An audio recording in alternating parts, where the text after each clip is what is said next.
Have you ever told yourself that your anger was righteous, that you had every reason to explode, to retaliate, to defend yourself with sharp words and sharper thoughts? Have you ever felt that your fury made you stronger or more honest? Welcome back to the channel. Today, we're going to peel back the veil on one of the most deceptive and destructive emotions in human life: anger. Guided by the wisdom of the great Tibetan master Dilgo Khyentse Rinpoche, we'll explore why anger, no matter how justified it seems, is almost always a form of delusion, and how it can be transformed, not repressed, not justified, but purified into clarity, compassion, and genuine strength. This won't be a simple pep talk. It will be a deep journey into the psychology, spirituality, and practical steps for facing anger not as an enemy, but as a teacher that can reveal the unhealed parts of ourselves. We live in an age of outrage. It's almost fashionable now to be angry. Social media thrives on it. Debates, arguments, hot takes, they all feed on the fire of self-righteousness. And yet, amidst all the noise, one question remains: are we really seeing clearly when we're angry? Or are we just reacting? Dilgo Khyentse Rinpoche taught that anger is not power. It is pain dressed as strength. He called it a moment of blindness, a gust of wind that shatters the calm lake of awareness.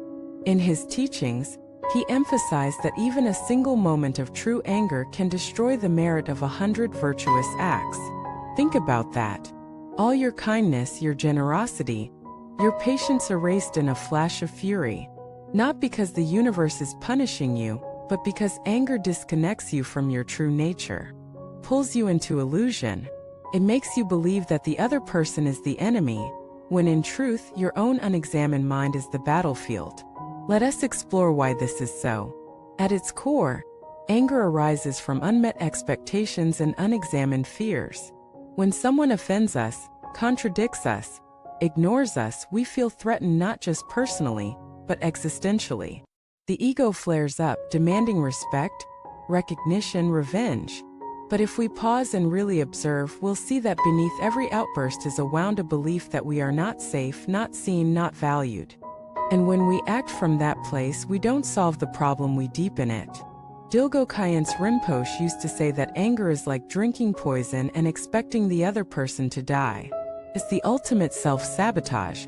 It burns us from the inside, clouds our judgment, isolates us from connection, and worst of all, it becomes a habit. Yes, anger becomes addictive, feeds the illusion of control. It gives a temporary high, a spike of energy, a feeling of release. But it always leaves us depleted, ashamed, and further from peace. So what do we do?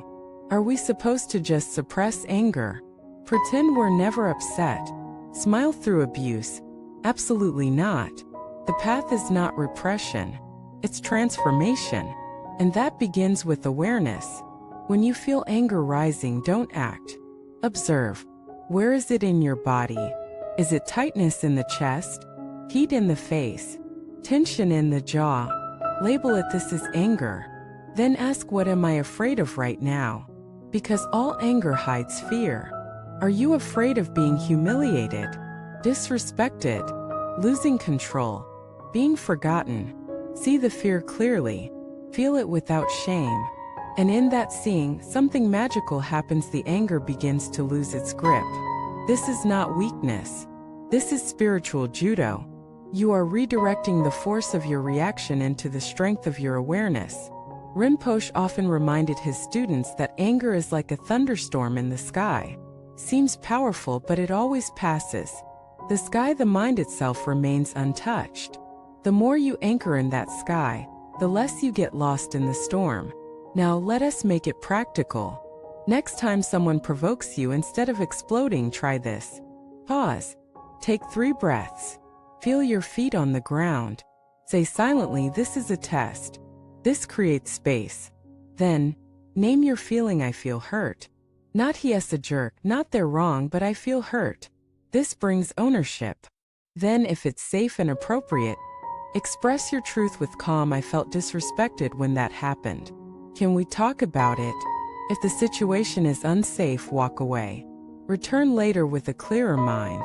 This simple practice pause name expresses revolutionary. It rewires the nervous system. It reclaims your dignity. It restores peace. But what about long-standing anger?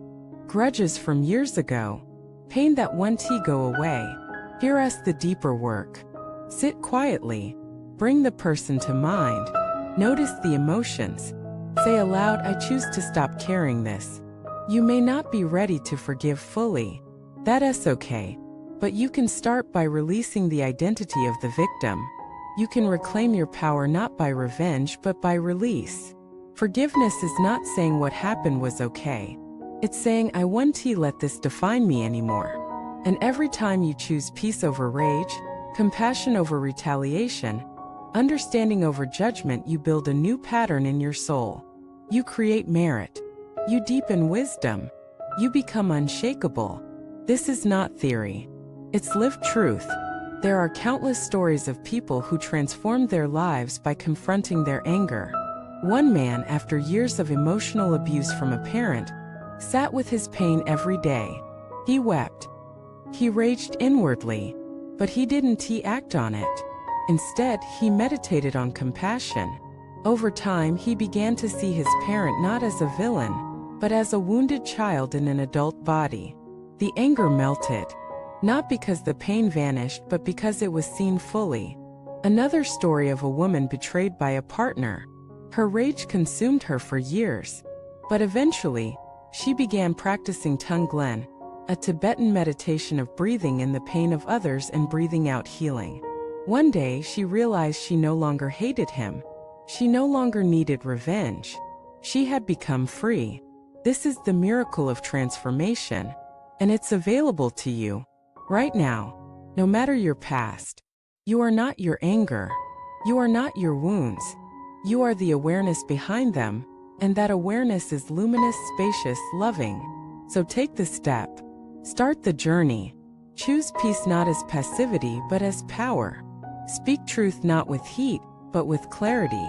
Hold boundaries not with walls but with wisdom. This is the path of the Bodhisattva, not a saint who never feels, but a warrior who chooses love in the fire.